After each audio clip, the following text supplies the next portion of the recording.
তোর জন্য বেশি একটা দামি না, কিন্তু আমার কাছে অনেক মূল্যবান।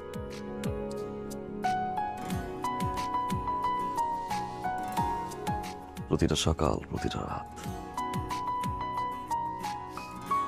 এটার উপর দিয়েছিলাম অনেক মূল্যবান একটা জিনিস আমার।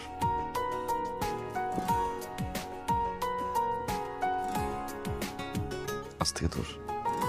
কি বলছে সব? মনে হচ্ছে ভাজা মাছ উল্টে খেতে জানে না।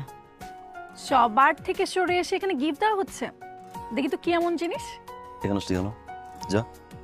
ও মনে হচ্ছে খুব পার্সোনাল, তাহলে তো দেখতেই হয়। মনে